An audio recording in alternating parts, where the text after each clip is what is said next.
Okay, so mind your language, folks, because now I am recording this, and it will probably be out on YouTube if it's possible in a couple of days' time, when I can get it put up there for those who are not able to be here. I think we've probably got the maximum 100. How many have we got? Oh, no, 83. We're doing very well. Got 83. I have got Stephen Holt's questions before he asks me again, and they are included in my list. We will get around to them eventually. Tracy, are you ready to start your presentation? Well, I am if my able assistant Kath can put the presentation up. Yeah, otherwise I'm a bit stuck. Hey,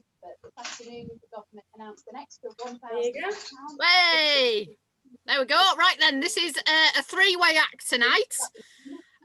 All fun and entertainment. Any questions, anytime, please feel free to ask. If I don't know the answer, I'll forward you on to Kath because she knows everything. Okay? So the top and bottom of it is we're going to give you a quick resume of what 2020 has meant to us and what the impacts have been. And I can laugh. I had my meltdown last Friday. Today I'm fine. Whatever chucks our way, we can deal with. Tracy, can I just interrupt you for a second? Somebody's got a TV playing in the background, and I suspect it's you. Me? Well, if not, somebody's not muted their microphone then. I'm afraid I don't have a telly, so it's definitely not me. Somebody has got their microphone still turned on then. If you turn it off, I hope it's a really nice programme on the telly. I can't make out. Okay, thanks, Tracy. Carry on, please. Carry on. Next slide, please. Okie dokie. Thank you. Oh, right then. This is what we actually had planned for 2020. If anybody missed it, it was Bury Transport Museum's 10th birthday. We even had a massive cake organised, loads of events, 10 separate events to celebrate it. 5 days of running a Flying Scotsman, including diners and Flying Scotsman events, static, which include a theatre presentation, which it was absolutely lovely, really, what we had organised for it. 1940s event, a day out with Thomas ×3, diesel and steam gala, the East Lancs Railway Trust strategy 2020 to 2030, that was just pretty much published and ready to go. We were underway with Buckley Wells development and also Haywood stroke Castleton station developments. Those were all in the cooking pot, ready to go, really exciting stuff. And then we ended up with, well, a change of plan, should we say.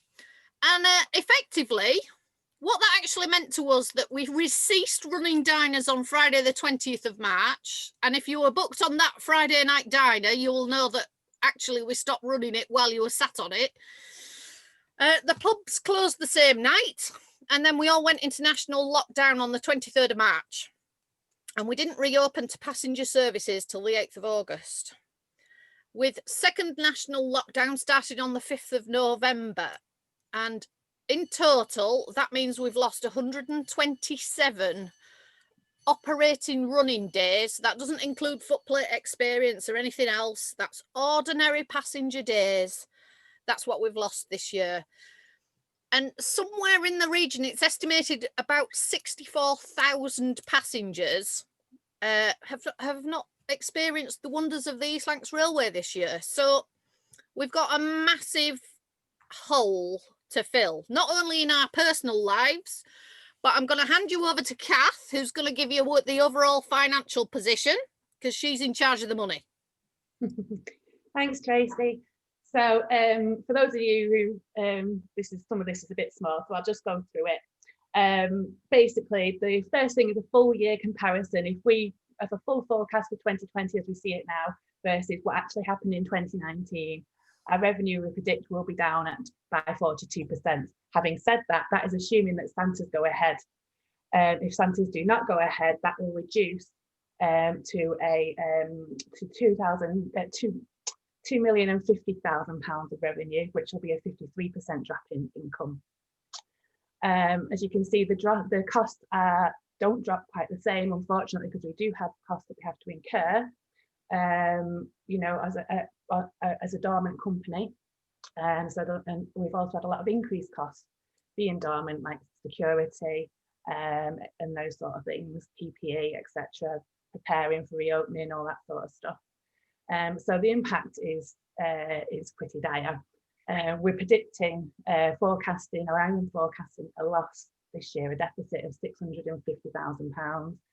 £650,000, which is unavoidable, unfortunately. That's how we see it at the minute.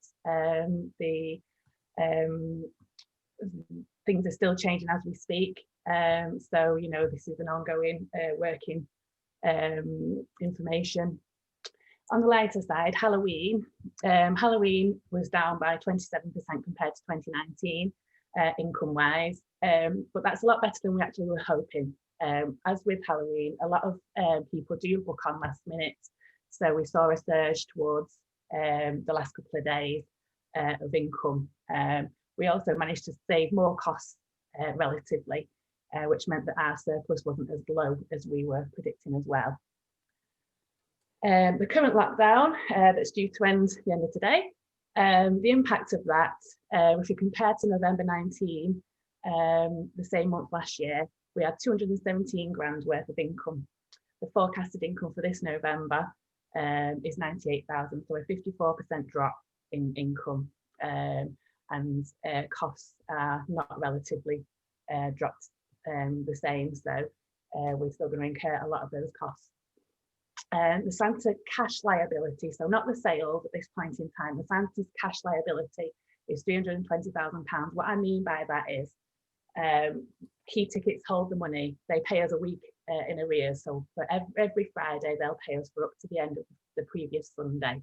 So we've had income for all sales up to the end of a week last Sunday, which was £320,000. That is our liability that we would have to pay back at this point in time if Santa did not go ahead. The actual sales as at today are 354 grand. But we haven't got the cash for that remaining amount just yet. Cash from the National Lottery grants, the way that works is we draw it down as we incur it. So we have to produce an invoice or some sort of evidence that we've incurred that cost before the National Lottery will grant us the money. So we're getting it through dribs and drabs for both the Culture Recovery Fund and the other one, the Recovery Emergency Fund. I couldn't think of it then. So that's sort of in dribs and drabs throughout the next few months. Ongoing grant applications at the minute is we've applied to the 3 local councils again for the current lockdown. They've all got a scheme in place which we've applied for. We're waiting to hear back on all 3 of those. And also we're in the process of putting together something to an organisation called Garfield Western, and that was more like a project-based application that I'm working with Dawn Sexton at the ELR Trust on, and she's been brilliant at helping me out with that, so that's good. But this is all, you know, small fry really. The councils are likely to give us about £3,000 each, so it's not massive in the grand scheme of things, but obviously everything helps. The Garfield Western is project based, so it has to be something that a cost that we will incur, and then again once we'll be reimbursed for it once we've incurred that cost. Sorry, I'll stop waffling. So onto the next screen, looking at cash flows. So if Santas go ahead, we're looking at 2021 forecast. So 2021 forecast is where the cash flow is where we're going to start to struggle if things don't go as planned. So as you can see right now at the minute, if Santas do go ahead, we'll be okay. We'll stay in the black, and we'll be okay for the rest of the year. Assuming that things still go ahead going forward, that is, that, you know, this is also assuming that from April we'll have ordinary running, there'll be a vaccine in place, everything will be back to normal. That peak that you can see sort of end of March is just, that's assuming that we draw down a huge amount of the Culture Recovery Fund. But actually, in reality, we'll be getting dribs and drabs of that throughout between now and then. So it won't just be a massive hit at that point in time. On the downside,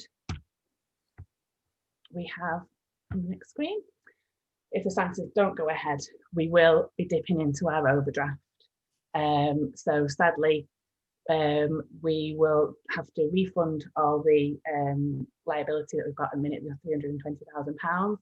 And that will impact us greatly because we still have the costs to incur in the majority of the thing, like the presents, the sherries have already been paid for, the entertainment we'll have to pay something towards if it's last minute cancellation. There's a lot of costs that we've already incurred, all the mince pies have already been delivered, the kids' drinks, that sort of thing. But we won't have the revenue to cover that. So at this point in time, once again, that peak there on the end of March is assuming we'll draw down a huge amount of the culture recovery fund, but again, it will be a smooth sort of drawdown from between now and then, but it will still be well in our overdraft. As such, we will have to tap into the ELR Trust loan that we have agreed. I've just contacted them to try and put that in place, and that is something that we don't, with our sort of last resort really, but we are going to have to go there because we can't be going into our overdraft. We can't get another Sybil's loan. That government loan is over now. If we wanted another loan, it would have to be a commercial one, and that's not viable at all. So having said all that, so this is where the actions that we've taken so far. So we're doing forecasting of many scenarios every week, or every time there's a change in government announcements or actions or advice. A lot of the staff are on furlough or going in and out of furlough. This current point in time, a lot of people are still on furlough. We've got the government interruption loans, so the Sybil's loan that I just mentioned that we received in May of £400,000. The ELR Trust loan that I just mentioned. We've reduced overheads to as much as possible wherever we can. We've had to reduce overheads, and we've also reduced staff costs. Sadly, we've tried to arrange grants and fundraising wherever possible. The ELRPS have been great with the fundraising. We've only been able to run at the weekends and at basic capacity. Halloween was our first event really that we were able to run and run successfully. But more in the main, we've been doing weekend running, and it doesn't often pay for itself on normal weekend running, particularly in these times when people aren't going out quite the same. We've developed COVID safe working in operations. We developed a Zoom capacity meeting via for various things. So for the guard departments and MIC training, competency safety, anything. We've tried to do everything virtual wherever possible. Volunteer champions meetings. And when we further populated actions on HOPS, so anything that we know, we've tried to communicate out to our working members via HOPS as soon as we know what's going on. And that's where we're at the minute. I will hand back over to Tracy for her to do the next section. Thank you, Kath. Right, so on other matters, we've had some significant events this year that have caused us headaches, grief, and also other scenarios. First of all, we had a burglary, probably the first week of lockdown, which resulted in £10,000 worth of locomotive components stolen, which then resulted in security presence for a very long time and still ongoing to cover the risk that we have of, we've got so much valuable stuff that, you know, if it gets in the wrong hands, somebody who wants to be uncomfortable can get their hands on it, and that's what we've tried to prevent. We've also had a significant trespass and antisocial behaviour issue. This was absolutely beautifully highlighted by people who were doing very helpful track walking when challenging people. Well, there's no trains running. Well, it doesn't mean that because there's no passenger trains that there's no trains running, because we've been doing all sorts of other things. We've also had a fatality that we didn't know about. I won't say very much more about this, but we did have an incident where somebody died on ELR premises during the lockdown scenario. And it took 6 weeks for us to be notified of this death because none of us knew. But nonetheless, that has produced all sorts of actions and repercussions, including an Office of Rail and Road improvement notice regarding fencing and the inspections that go with fencing. We've also had an Office of Rail and Road audit, which actually has been really quite a useful exercise. We've also had sterling work from the staff and volunteers behind the scenes and making things happen so in order we could get back to running trains. It's a massive thank you to everybody who's actually helped and assisted in training competency, refreshers, keeping engineering work going. The maintenance has been a fantastic effort. And overall, there has been some really sad occurrences where our friends and working colleagues have actually passed away this year. We've had some people impacted by COVID themselves and others that have passed away because of other illness. But nonetheless, we are 16 less than we were at the beginning of the year, which is always very mindful. We've got to make the best of it while we can. But nonetheless, those are our friends that have departed us. Okay, next. Priorities for 2021. This is where it gets really interesting. Number one, top priority is survival. We have tried our very best this year to contract as much as physically possible to keep the overheads down. Kath has been ruthless with the distribution or lack of money. But next year, we've got some big priority projects that we need to do just to keep the wheels turning. And one of those is the Irwell Vale section needs 1/4 mile of track replacing. We're underway with buying the track, rail, sleepers, ballast, the whole lot for that. And we're hoping to start that on the 3rd of January, weather permitting. We've also got significant work to do at Chestwheel. Now, Chestwheel's been there a long time and it's been on the move a long time. But actually, what's changed over the last couple of years is the freak weather events. And due to a brilliant piece of work and a geological survey, we actually understand what's happening at Chestwheel much more. And that involves us doing loads of drainage work, also monitoring the rainfall. But in an ideal world, we would really encourage the electricity board not to cut the trees down because the trees actually slow down the water down the bank. But if you're ever interested, there's a fascinating report on Chestwheel. It is incredible, but nonetheless, we need to do lots about it. And one of the suggestions for the Irwell Vale section is that we shut for 6 weeks to permit that track renewal to happen, to take place without having it to be reinstated every weekend. And we've agreed that we're going to take a 6-week closure, January into the beginning of February, to allow that to happen.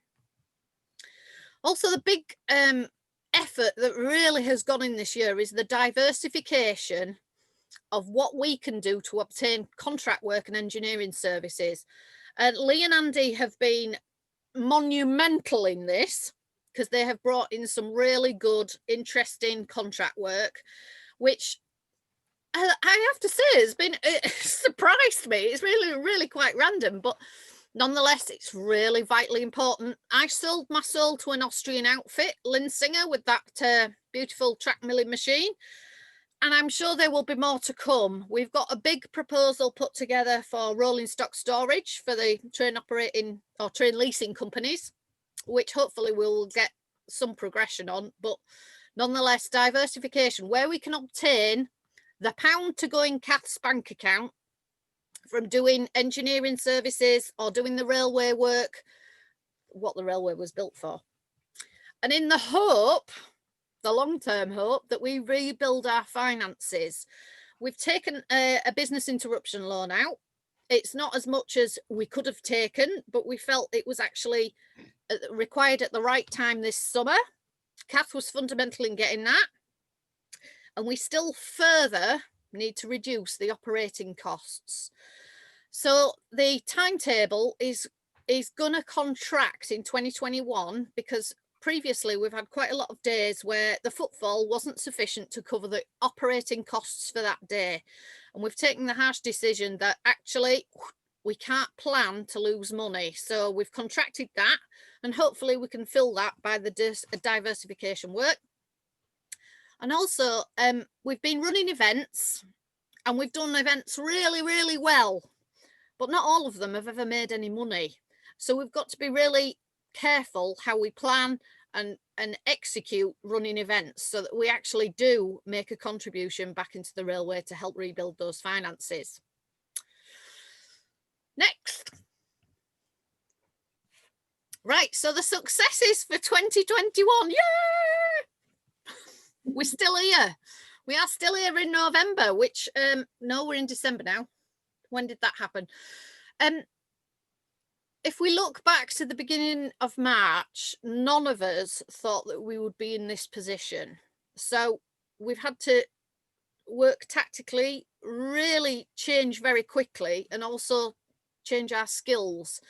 And Kath and Dawn Sexton of the East Lancs Railway Trust have been fundamental in bringing in grant funding, which has been fantastic. Without it, well, my hair that my dad cut the other day would have been in a different colour, but nonetheless, they've been fantastic at bringing in grant funding. We've still got more to do. We've still got survival to concentrate on for 2021, so there's more to come. Fundraising, the support and the backing of people, our supporters, our friends, people who are interested in the East Lancs Railway have been so generous. People who've sent, my holiday's been cancelled, so here's the money for my holiday, which is really, really touching. We've had really good support from the East Lancs Railway Preservation Society. They've been really helpful. One of the other successes, which I will take from the ORR audit, is that fundamentally in the resume, it says that generally, I think the East Lancs Railway is managed quite well, which I took as, way, brilliant. It could have been a lot worse. We've taken also plenty of safety improvements, but we've still got a long way to go. We've started using HOPS extensively for information, for rostering, timetables, and also the East Lancs Railway Company is now a registered charity. So with that hat on, everything we do with charity in mind. Now I'm going to hand over to Mike on the front of the Buckley Wells development project, because this is somewhat, it's still underway and it's still happening, but it's clearly taken the back burner because the priority has been survival. Over to you, Mike. Thank you, Tracy.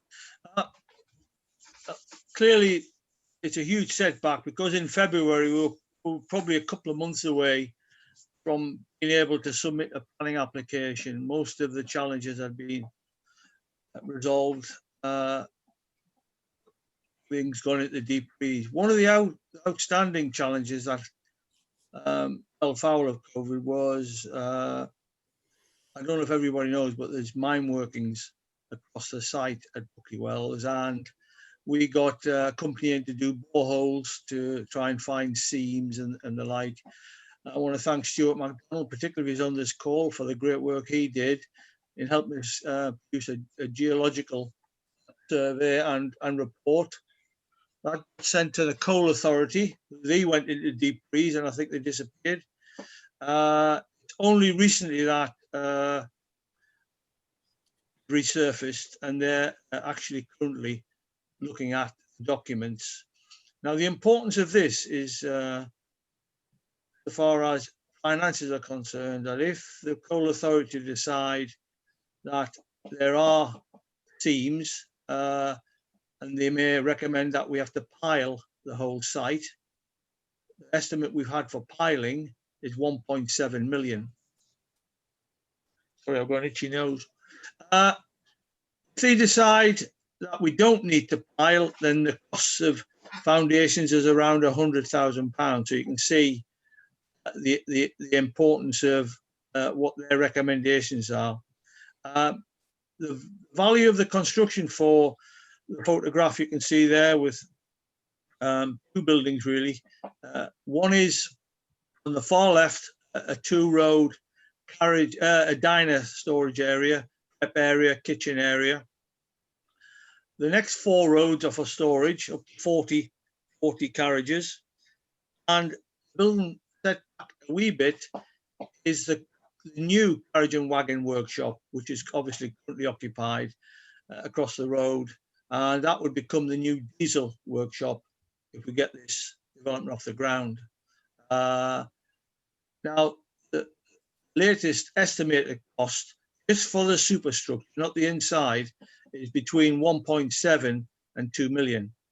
So you can see if we had to shell money out for the piling, then you can see the difference that would make to the whole financial suitability or appropriateness. I mean, we have to find 1.7. That's more realistic than having to find double that, if I can put it that way. There's a couple of other bits and bobs, but I'm told that the Coal Authority will be back with their results and recommendations early in the new year. So we just keep our fingers crossed with that. I think those of you who've seen these drawings before, because they're from February, the importance of Buckley Wells to the future of the railway is very, very important, because most of the activity on the site is in the 1856 building, which isn't brilliant. So in that sense, you know, we want to work with Bury Council. One of the ideas we are looking at is putting solar panels on the roof, and there might be some opportunities to sell this electricity. It's only an idea at the moment, and obviously it's early doors, but at least there's an opportunity to perhaps push that forward. So whilst it's not where we'd like to be, I'm hoping within perhaps the next 6 months, maybe spring, that we have submitted a planning application. I'm told by our architects it's a very complex application because there's a listed building involved. So it might take more than one cycle in the council terms to get this through, and we might be forced to make changes. I mean, it's not automatic. If you submit a planning application, they're just going to say yes. You know, they may have their own views about the buildings, the height, etc. They may have their own views how it fits in with the rest of the site. So there's a lot to play for, and I don't think there's any automatic givens that this is going to be off the ground anytime soon. But let's just say we get planning permission within the next 6 months, then we can start to look at funding packages, but only if the Coal Authority come back and don't recommend piling. So it's a tipping point really in terms of the future of the development. So that's roughly where we're up to. Obviously, I'll keep everybody informed. You know, if we get the outcome from the Coal Authority, I'll make sure news goes out on hops, and also, you know, as and when we do submit the planning application, we'll make sure everybody gets to know as well. That's it, Tracy. Thank you very much. Right then, basically, we're on to any questions. Go for it. I've got an update for you on coal, though. It's really interesting, this. We're no longer on UK coal. There is the dregs of the earth left of UK coal, but the most recent delivery we had was Russian, and it was like rocket fuel. But the only trouble is it came in about 3 foot square lumps. It's massive. So that's another issue to deal with. But the days of UK coal are just about done and dusted. Tracy, we've had a question pertinent to what Mike was just talking about and the development from Mark Fowler. I'll read it out because it's a very short one. If the site at Buckley Wells needs piling, would we look at other sites on the railway for these facilities, perhaps at Ramsbottom, for example? I don't know whether Mike or yourself wants to take that one. Well, I've eyed up the site at Ramsbottom very recently, and Andy Hardman's been up there with Lee, actually looking at fencing for up there for rolling stock storage. But in the actual understanding of piling, I am not a structural engineer, so I'll hand over to somebody who is. Yeah, in terms of what we'd like to do at North Ramsbottom is extend the sidings for potential storage of third-party cranes to get some income from that one. I don't think site big enough as well to handle Buckley Wells. So it's if we did that, we may have to split those buildings. And I think at the moment, I think out here at North Ramsbottom is to put more sidings in storage of. They've done a very good deal in the previous few months to store. I can't remember what the name of the trains are, and they've had a very healthy income from that. We would like, well, we've earmarked that area for storage. So we've just got to hope that the Coal Authority do. I mean, the Geological Survey very much is against piling. I mean, they found no seams. I don't know if Andy Hardman's on tonight, but Andy could mention that if he's on. Yeah. Right, Andy, perhaps you could brief us on your borehole work and that. Yeah, sure. I mean, if you went back 20 years ago, Malcolm Vickers in the original development scheme, they drilled 2 boreholes. Historically, Barron Street was called Coal Pits Lane. There were, according to the Coal Authority, at least 3 mine shafts that really at the north end where the road crossing is. This is going back to 1700s, which were bell pits. You know, it's not like a massive deep shaft. So they're not a problem. Malcolm drilled 2 holes. There's 2 coal seams that come under our railway. They sort of come from the south, from Agecroft and Salford. One's the Trencherbone seam, one's the Hellhole Pit seam. In Malcolm's time, they found the Hellhole Pit seam, which is a 4-foot deep seam to the west towards Grammar School. There were no voids. They didn't find the Trencherbone. In April, as Mike says, I drilled 3 holes, 40 meters deep, and we didn't find any voids whatsoever. We think we touched on the east side.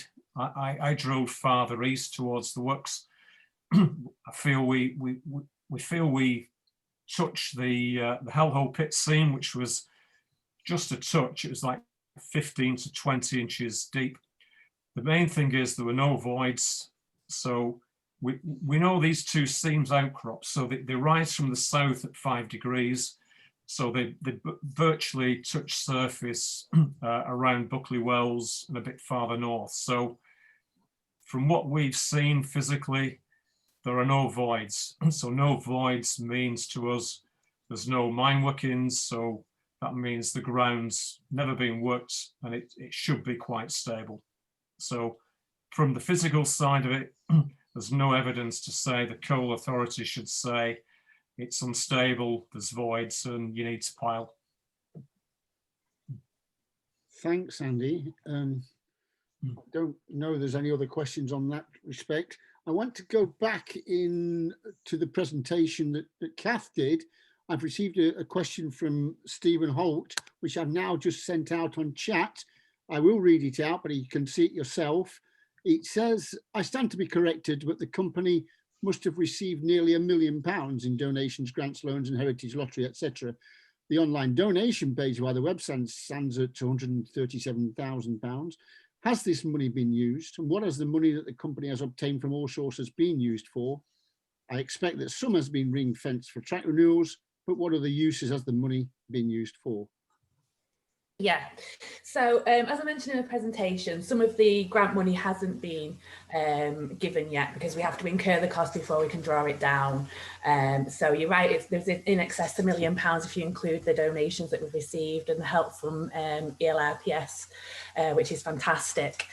So far, what have we spent the money on? So getting ready for Santas, PPE, security, keeping the railway going, so dormant costs like the the basic utility costs just to keep the railway going, getting the railway ready for reopening, so getting all the locos prepared again, the exams on some of the coaches that were required, getting people back off furlough before we reopened to get all that sort of stuff in place.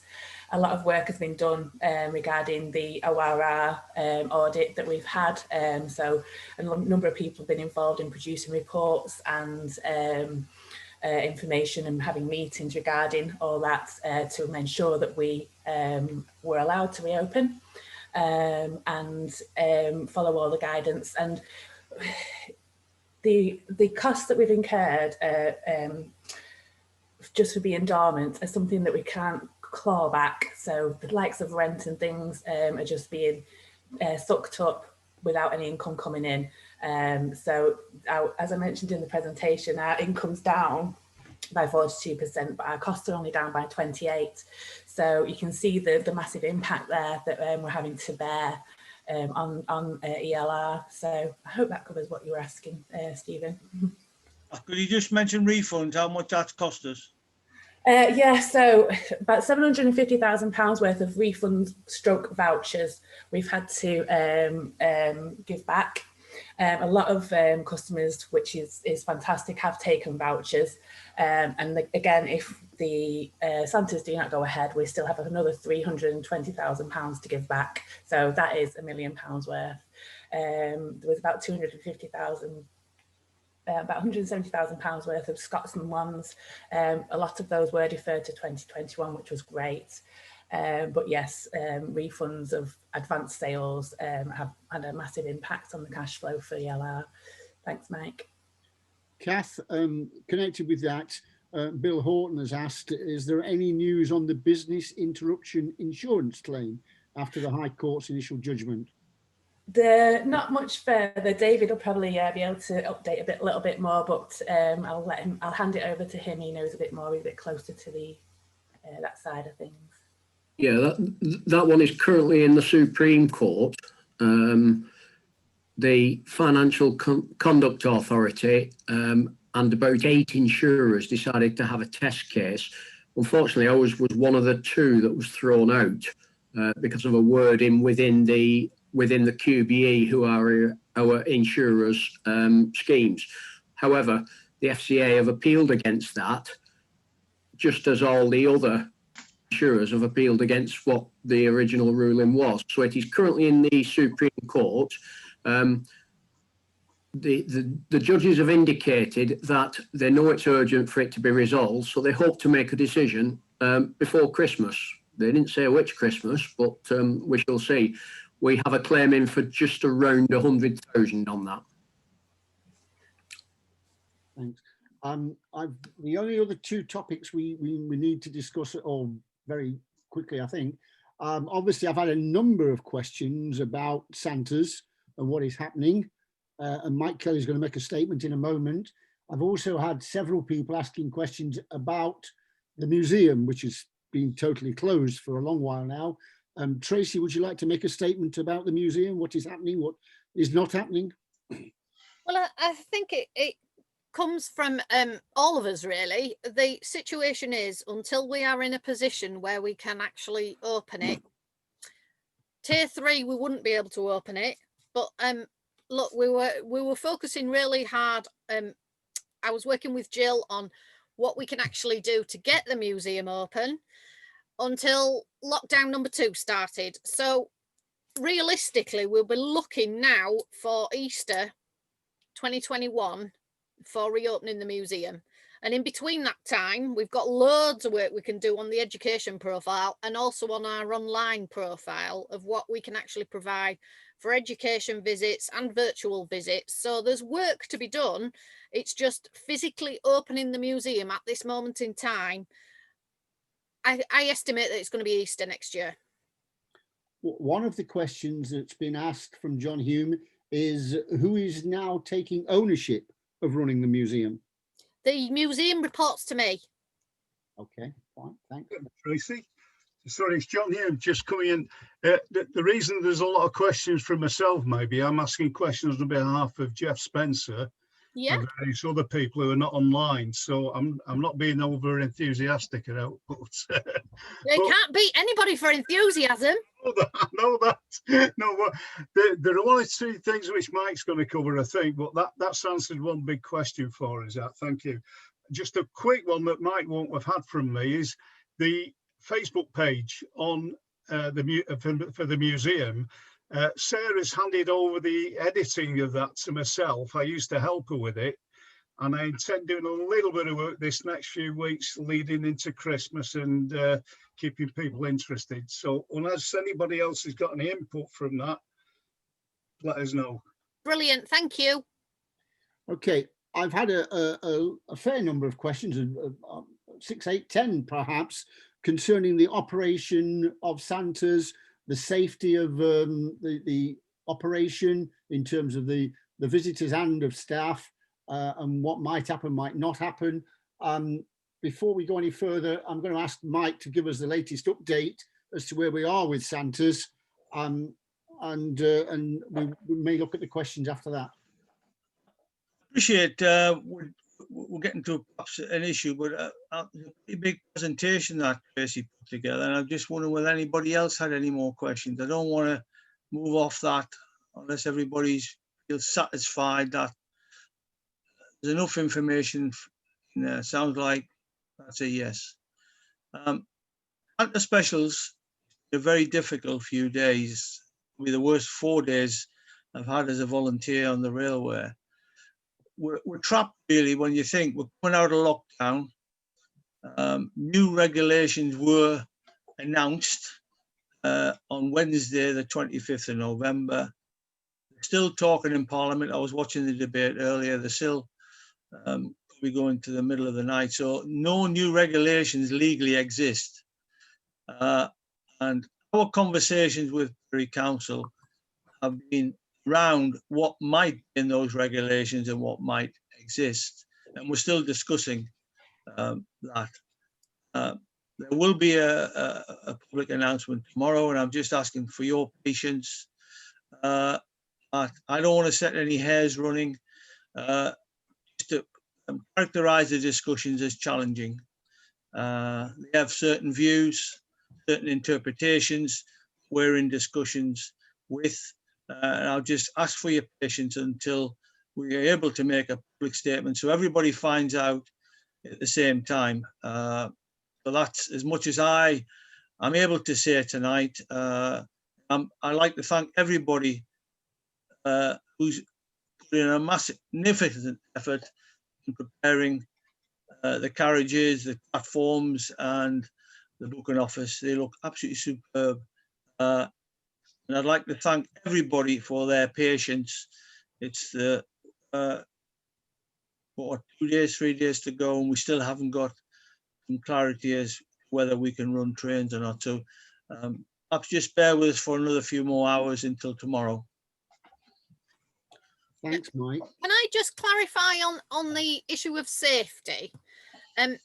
We've poured and poured and poured and had great assistance over creating and working through testing risk assessments, and the risk assessments for our operational service were for COVID safe.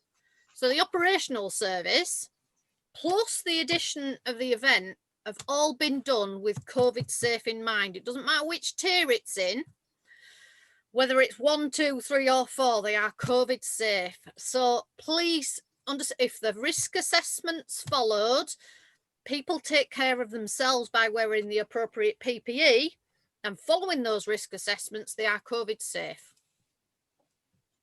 Thanks, Tracy. I've actually had 3 different people make statements. I'll just read the first one out. They're all very... Could I just interrupt a second, please? Who's this? It's Roger Thomas. Oh, yes, Roger. According to the BBC News app on my website, the new tiers have now been approved by Parliament. Yeah, I think we all expected that to happen, Roger, really, as the Labour Party were abstaining. It was going to go through. We still don't know. We'll have to wait and see what happens tomorrow. There will be a statement coming out of what's going to happen with our Santa operation, I hope. within the next 24 hours anyway. But going along with that, 3 different people have made thank you comments, basically. I'll read the first one out that came to me, which is essentially encompasses what the other people said. On behalf of working members who cannot work at the moment, this is from Derek Simpson, who has had to shield himself because of his health issues.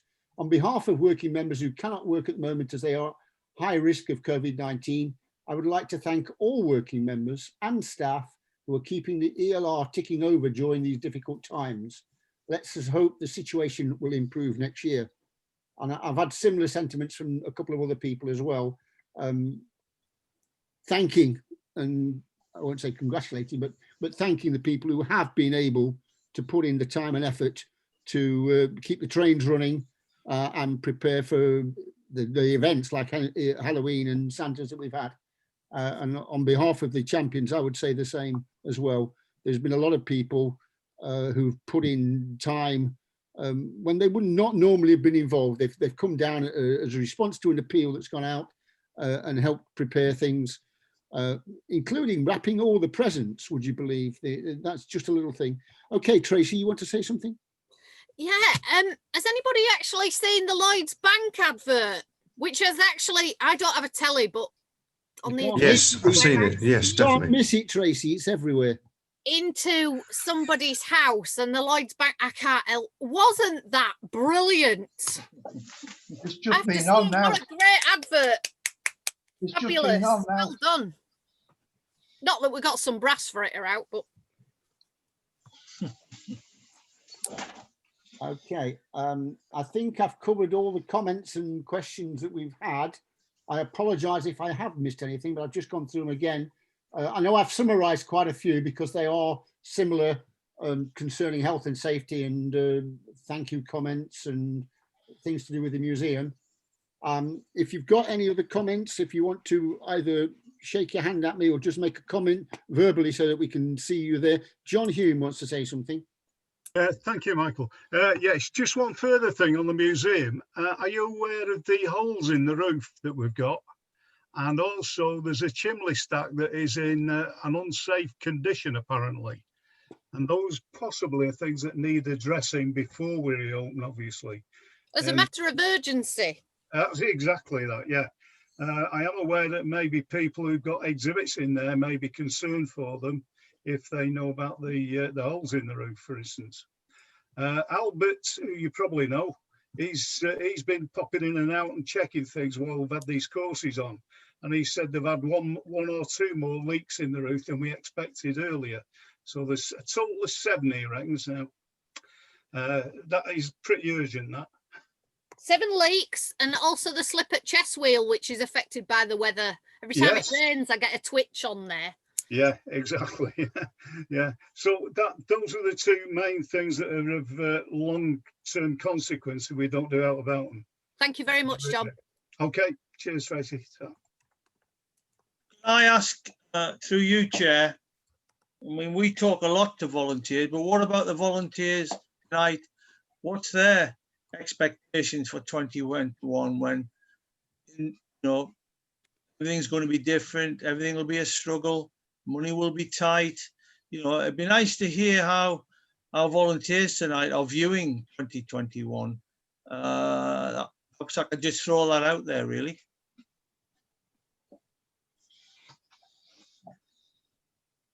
I can only see 25 people at once, so if you want to say something, you're going to have to take your mic off and just cough loudly so that you come onto my screen.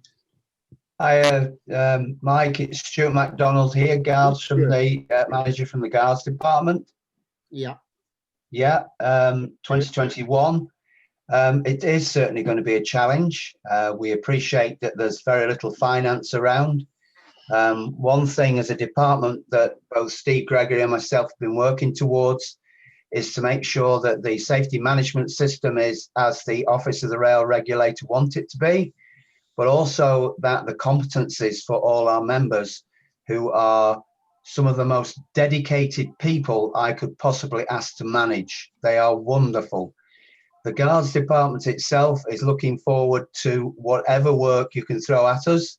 on the understanding that we haven't been able to do the training that we would like to do, but I would say 75% of the department is up and running, and we're looking forward to waving green flags and taking trains out of the station. So, yep, we're looking forward to it. Tracy and Mike, thank you very much. Thank you very much for all your efforts. Thank you. Okay. I'm not getting any other indications of any further contributions from anybody. It's just up to me now to, if I don't see you around on the railway in the next 2 or 3 weeks, I wish you a happy Christmas and a Merry New Year. Is that the right way around? I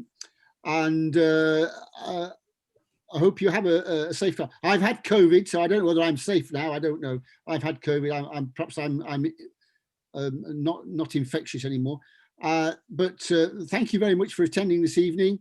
If you want to contact me, you've all got my email address. You can send an email, and if there's any matters that you want us to bring up through the champions with the ELR company, the management, on behalf of working members, then I'm more than happy to do that. But once again, thank you very much for attending this evening, and I'll say a good evening to you all. Thanks to Tracy and Mike and Kath for their contributions, and good night, everybody. Thank you very much, Mike. Okay. Bye. Thank Good you. night, everybody. Right. See you now.